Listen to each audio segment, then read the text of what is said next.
4 أمانات علماء وأفر نجين جرين المناماتف أكم برباجي سادا وأفرن كان يو خدلي دوتاتي غرين غرتي سدي ذكر الراهي تكمو عبادان تهجن الراهي يو وأفرن كانوا قوياتو كخيسة خندلي دوتاتي أفرن راه تكما يو خغو دوتاتي قوياسا كيسا ijji namaa siin dandeessu, sihiriin homaa siin gootu, budaan si nyaachuu hin dandeessu. Akkasuma gartee balaan tasaa guyyaa san keessa si hin qunnamu. Yoo rabbiin si fadhee si qaddaree gartee dingata duutu taate, dingata balaan adda addaa yoo guyyaa san si mudatu taate, gartee ati booddeetti akka jannata taate ergamaa rabbiirraa alayhi salaatu wassalaam gartee waastinnaa guutuudha qabna duba. Akka namni sun jannata seenu ergamaa rabbii nuuf himan duba.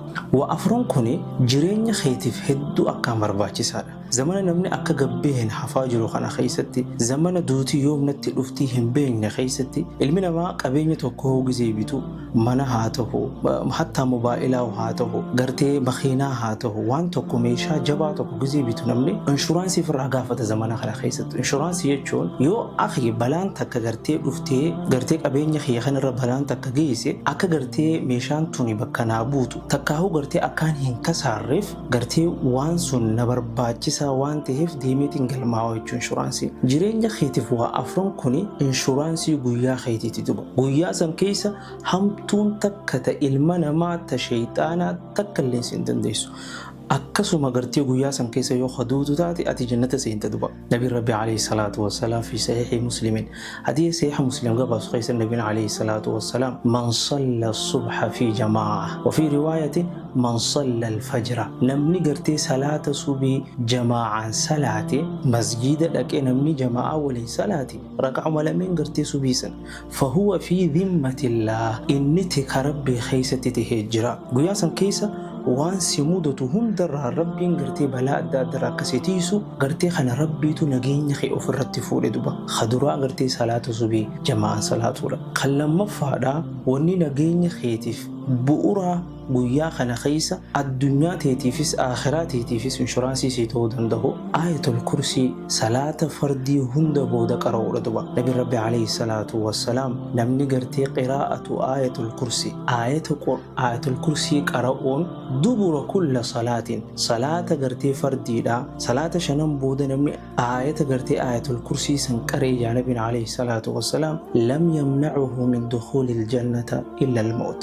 namni sun jannata seenu wanni isa dhorka takka illee hin jirtu guyyaa san keessa yoo maal taate malee yoo nama du'uun isaa hafe malee yaa Nabi alayhi salatu wassalam. Tanaaf salaata subii salaattee geessite yoo ayatul kursii kan qaraatu taate hanqa zuuriin dhufutti gartee ati nama jannataati. Zuurii salaattee yoo ayatul kursii qaraate hanqa asriin gartee dhufutti ati warra jannataati. Hanqa maghriba yoo asrii booda qaraate yoo maghriba booda qaraate hanqa ishaa'iidha.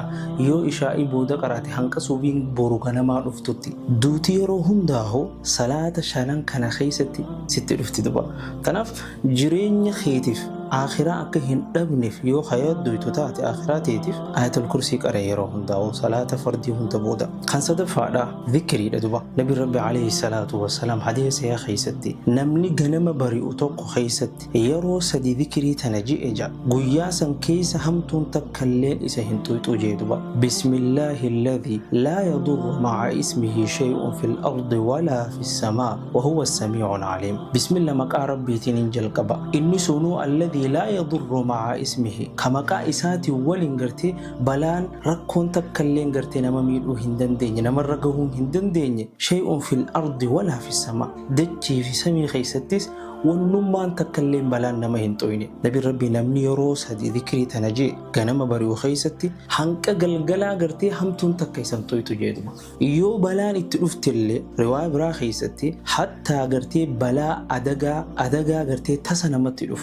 بلا تساجلا غرتي بلا دينغتو مدفتك أبين خيتر را غرتي لفتي سدي بستو دينغتو مغرتي بلا سيكون نمتي بلا كونكولاتا تودندا بلا إبتا تودندا بلا بشاني تودندا لما غرتي دينغتا رفي جروت هجي جرو غرتي اي والله رب بلاهم تجلا ربين بلا جروت هنيو بوريسا هند ربين الراح قبو بلا فتنة آخر الزمن هند جل رب لجان وحباسو يتشا نمني ذكري تنا يرو صدي قلما خيست تجي حنكا قلقلا بلان تسالي إسا هنتويتو جي نبين عليه الصلاة والسلام يو إسا تويته جنة أكسينو ربين أفرت فول دوبا تناف ذكري تنا اللي جي أكسو من نمني هل كان يرو في بسم الله الذي لا يضر مع اسمه شيء في الأرض ولا في السماء وهو السميع العليم يرو صدي جي هل كان خيست بلان تكيسن تويتو يو إسا تويت اللي قرتي ربيتو أفرت فولنا مثلا خل أفرفها في خلوما حديث يا خيست نبينا عليه الصلاة والسلام نمني قرتي سورة الإخلاص سورة الفلق سورة الناس قل هو الله أحد في قل أعوذ برب الفلق في قل أعوذ برب الناس إسان سدن كنا نمني غنما بريوهن دا يرو سدي سدي قرأي قرتي قياسا كيس ونمان تكا شر شيطاناتي في واني خرا شيطانات إنما فبودا سيهري قرتي فالفالا ونمان تكا اللي سندن دي سويتشو يو halkan keessatti yeroo sadii suuraa sadan kana qaraate gartee ati nageenya keetiif gartee rabbi irratti of kaysee jirta yaa rabbi natiisi jettee jirta guyyaa san halkan san natiisi jettee jirtaani jechuudha. Tanaaf hanquma gartee duniyaa teenyaaf yaaddu kana gartee duniyaa teenyis nu tolche waan akhiraa teenya nu tolchu wanni afran kuni nageenya keetiif duba waastinnaadha. Inshuraansii jiruu teetii akkasuma akhiraa teetii waan afran kana hin dagatiin jecha viidiyoo kana sheer walii godhaa. Wassalaamu alaikum ورحمة الله وبركاته.